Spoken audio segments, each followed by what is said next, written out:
बहुत बार ऐसा होता है कि फीमेल्स एकदम बेहोश हो जाती है, दांत एकदम भीग जाते हैं, आंखें ऊपर फेर लेती है और थोड़ी देर बाद में ठीक हो जाती है। आप या तो पानी उसके ऊपर छिड़को या मुंह में चम्मच लगा करके दांत खोल लो, उसके बाद में थोड़ी देर बाद बोलने लग जाती है और सब वापस काम करने लग जाती है। हो सकता है ये एपिसोड जो है वो 5 मिनट के लिए रहे, हो सकता है ये एपिसोड जो है आधे घंटे के लिए रहे, हो सकता है 1 घंटे के लिए भी फीमेल जो है वो बेहोश रह सकती है। तो ये ऐसे रिपीटेडली ऐसे एपिसोड्स आते हैं और ज़्यादातर ये जब एपिसोड आता है तब ज़्यादातर लोग घर के अंदर होते हैं, अकेले जब फीमेल होती है तब नहीं आते, या जैसे रात को सो रही होती है तब नहीं आते। कभी कभी इन एपिसोड के साथ साथ में कमजोरी महसूस होना, चलने में तकलीफ होना, सांस फूलना, लंबी लंबी गहरी गहरी सांस लेना और 10-15 मिनट बाद में एकदम नॉर्मल। तो इस तरीके के एपिसोड जो है अपने इधर बहुत कॉमनली देखे जाते हैं। तो इस समस्या को अपन हिस्टीरिया बोलते हैं, एक तरह की साइकोलॉजिकल प्रॉब्लम है, इसको आजकल जो है कन्वर्जन डिसऑर्डर बोला जाता है। अब अपन बात करते हैं कि इसके पीछे कारण क्या है, क्यों इस तरीके के बेहोशी के दौरे जो है वो फीमेल्स को आते हैं। देखिए ऐसा है कि फीमेल्स में यूजुअली इस तरह के दौरे जो है वो टेंशन में, तनाव में, किसी तरह का कोई कंफ्लिक्ट हो जाए उसके बाद आते हैं।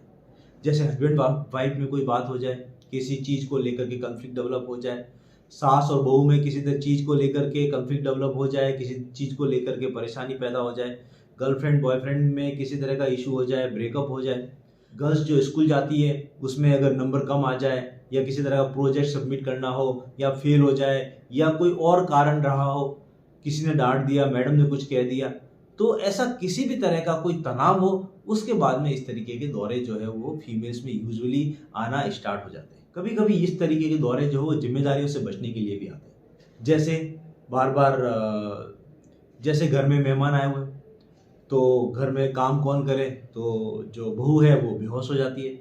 आपको स्कूल में कोई प्रोजेक्ट सबमिट करना है या कोई डेडलाइन है तो उससे पहले आपको बार बार बेहोश होने के दौरे आ सकते हैं। तो ऐसा कोई भी जिसमें आपकी आपके ऊपर कोई जिम्मेदारी है, आपको कुछ काम करना है और आप नहीं कर पा रहे हैं या आप उसके लिए कैपेबल नहीं है, या आप अपनी जिम्मेदारियों से बचना चाह रहे हैं, तो भी इस तरीके के दौरे आ सकते हैं। कभी कभार क्या होता है कि अगर एक बहन को इस तरीके के दौरे आते हैं बेहोशी के, तो दूसरी बहन भी इस तरीके से करने लग जाती है। तो मॉडलिंग देख देख करके सीखते हैं, ये भी एक कारण है जिसके अंदर बार बार बेहोशी के दौरे आ सकते हैं। अब इसके पीछे आपके दिमाग में होता क्या है? देखिए ऐसा है कि जो फीमेल्स ये बार-बार बेहोश होती है, दाँत ऐसे जकड़ जाते हैं या लंबी-लंबी गहरी-गहरी साँस लेती है और फिर जब पानी छिड़कते हैं तो वो बिल्कुल नॉर्मल हो जाती है, काम करने लग जाती है। देखिए इस तरीके के जो दौरे आते हैं उसके अंदर क्या होता है कि इसमें अपने ब्रेन के अंदर कुछ साइकोलॉजिकल चेंजेस होते हैं। जैसे कि वो जो कॉन्फ्लिक्ट है, जो ऐसी टेंशन है, जिस टेंशन को वो भुलाना चाह रही है, जो बात हुई है, वो उसको दबा करके अपने ब्रेन के जो पीछे वाले हिस्से मतलब अनकॉन्शियस माइंड में दबा देती है। बट वहाँ पर क्या होता है, वहाँ से टेंशन पैदा होती है। जैसे टेंशन पैदा होती है तो शरीर में इस तरीके के लक्षण आते हैं। तो ये अपने ब्रेन का एक साइकोलॉजिकल डिफेंस मैकेनिज्म है जो कि तनाव को कम करने के लिए इंसान को बेहोश कर देता है। फिर वो धीरे-धीरे ठीक होने लग जाता है। अब क्या होता है जब आप डॉक्टर के पास लेके जाते हैं तो जाँचें सारी नॉर्मल आती है। इसके अंदर आप सीटी स्कैन करा लो, एमआरआई करा लो, ईईजी करा लो, खून की जाँच करा लो, तो वो सारी नॉर्मल आती है। अब अपन बात करते हैं कि यार ऐसे दौरों को ठीक कैसे करें? देखिए ऐसा है कि वैसे ये दौरे अगर बार-बार आएँ तो भी इसमें मरीज़ को कोई नुकसान नहीं है। अब बार-बार का मतलब जैसे दिन में 2 बार भी आ रहे हैं, साल में 2 बार भी आ रहे हैं, जितने बार भी अगर ऐसे दौरे आ रहे हैं तो इससे उसके फिजिकल शरीर में किसी तरह का कोई नुकसान नहीं होता पेशेंट्स के। ये आप ध्यान रखिए। तो ऐसा कोई इमीडिएट और इमरजेंसी इलाज इसके लिए अवेलेबल नहीं और ज़रूरत भी नहीं है। अब क्या होता है कि आप इस पेशेंट्स के चारों तरफ जितना रहेंगे, उसके साथ में जितना रहेंगे, उसको जितना आप अटेंशन देंगे, उतनी ही ये बीमारी जो है बढ़ती है।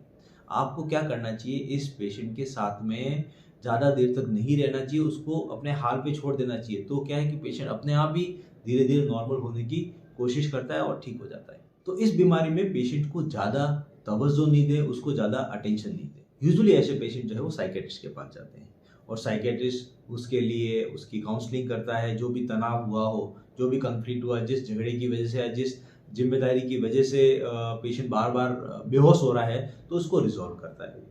उसके साथ-साथ में उसको तनाव कम करने के लिए कुछ मेडिसिन भी ले सकता है। अगर पेशेंट का मन उदास हो, डिप्रेशन के लक्षण हो, काम करने की इच्छा नहीं हो, थकावट रहती हो या भूख-प्यास में बदलाव आ रहा है, वज़न कम हो रहा है एकाग्रता की कमी हो रही है और डिप्रेशन के लक्षण आ रहे हैं, तो एंटी डिप्रेशन स्टार्ट कर सकते हैं। या ज़्यादा लंबी लंबी गहरी गहरी सांसें खींच खींच के अगर पेशेंट ले रहा हो और धड़कनें बढ़ रही है और बेचैनी हो रही है और एंजाइटी के सिम्टम है, डॉक्टर जो है वो एंजाइटी का ट्रीटमेंट देता है। तो इस तरीके से इस बीमारी का जो है वो इलाज होता है।